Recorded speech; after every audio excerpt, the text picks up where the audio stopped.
క్రీస్తునందు ప్రేమైన సోదరి సహోదరులకు యేసుక్రీస్తు నామములో శుభములు. దేవుని యొక్క నూతనమైన కృప మీకు కలుగునుగాక. ఈరోజు దేవుడు మనకిచ్చిన మాట ఎఫెసీయులకు రాసిన పత్రిక 5వ అధ్యాయము మొదటి 2 వచనాలు. కావున మీరు ప్రియులైన పిల్లల వలె దేవుని పోలి నడుచుకునడి. క్రీస్తు మిమ్మును ప్రేమించి పరిమళ వాసనగా ఉండుటకు మన కొరకు తన్ను తాను దేవునికి అర్పణముగాను బలిగాను అప్పగించుకునేను. అలాగుననే మీరును ప్రేమ కలిగి నడుచుకునడి. ఈ మాటలు మనం ఎఫెసీయులకు రాసిన పత్రికలో పౌలు గారు చెప్తున్నట్టుగా చూడగలం. ఆయన ఇక్కడ తెలియజేస్తున్నారు కదా, కావున మీరు ప్రియులైన పిల్లల వలె దేవుని పోలి నడుచుకునడి. మనమంట ప్రియులైన పిల్లల వలె అంటే దేవునికి ఇష్టమైన పిల్లల వలె, డియర్ చిల్డ్రన్స్గా ఇష్టమైన పిల్లల వలె ఆయన్ని పోలి నడుచుకోవాలంట. ఆయన్ని పోలి ఎప్పుడైతే మనం నడుచుకుంటామో అప్పుడే మనము ప్రియులైన పిల్లల వలె ఉంటామట.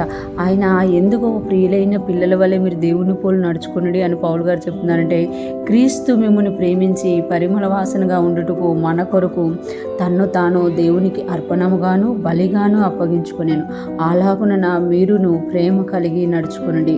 ప్రియులైన పిల్లల వలె దేవుని పోలి నడుచుకోవడం అంటే ఎలాగా అంటే, క్రీస్తు మనల్ని ప్రేమించారంట. యేసు ప్రభువారు మనల్ని ప్రేమించారు. ఆయన ప్రేమించి ఏం చేశారు అని అంటే, పరిమళ వాసనగా ఉండుటకు, మనము పరిమళ వాసనగా ఉండాలని, మన కాడ ఉన్న ప్రతి వ్యర్థమైన వాసన, చెడు వాసన, దుష్ట వాసన పోయి మనం పరిమళ వాసనగా ఉండటకు మన కొరకు తను తాను దేవునికి అర్పణముగాను బలిగాను అప్పగించుకొని, దేవుడు తనను తానే, యేసు ప్రభువారు తనను తానే దేవునికి అర్పణముగా బలిగా అప్పగించుకున్నారట. ఎందుకు అనంటే మనల్ని ప్రేమించి మనము పరిమళ వాసనగా ఉండడానికి కోసం ఆయన అర్పణగా మారారనమాట. అర్పణగా మారారు, ఆయన బలిగా అప్పగించుకున్నారు. కాబట్టి అలా మీరును ప్రేమ కలిగి నడుచుకోండి. మనము కూడా క్రీస్తును ప్రేమ కలిగి నడుచుకోవాలి అని ఇక్కడ పౌలు గారు తెలియజేస్తున్నమాట. యేసయ్య మనల్ని ప్రేమించారు అనే మాట కాదు, ఆయన ప్రేమించి మనల్ని పరిమళ వాసనగా చేశారంట. ఆయన ఏ సువాసన అయితే కలిగి ఉన్నారో అదే వాసనగా మనల్ని చేసినట్టుగా మనం ఇక్కడ చూస్తున్నామంట.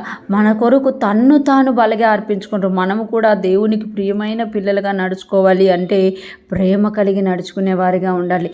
ఆయనకు ప్రియులైన పిల్లలుగా మనం నడుచుకోవాలి అని అంటే దేవుణ్ణి ప్రేమించేవారిగా ఉండాలి. దేవునికి ప్రియమైన పిల్లలుగా మనం నడుచుకోవాలి అని అంటే మనము సజీవ యాగముగా దేవునికి అప్పగించుకోవాలి. యేసు ప్రభువారు మనకు మాదిరి అనమాట. ఆయన మనల్ని ప్రేమించి మనల్ని పరిమళ వాసనగా చేయడానికి మన కొరకు తన్ను తాను బలిగాను అర్పణముగాను అప్పగించుకున్నట్టు మనము కూడా యేసయ్యకు దేవునికి అప్పగించుకోవాలి అని ఈరోజు దేవుడు తెలియజేస్తున్నారు. ఈరోజు ఫ్రెష్ మనం ఉంటున్న ప్రతి ఒక్కరు జ్ఞాపకం చేసుకోవాలి. యేసయ్య మనల్ని ప్రేమిస్తున్నట్టు మనము తండ్రి అని దేవుని, యేసయ్యని, వాక్యాన్ని, పరిశుద్ధాత్మని ప్రేమించుదుముగాక.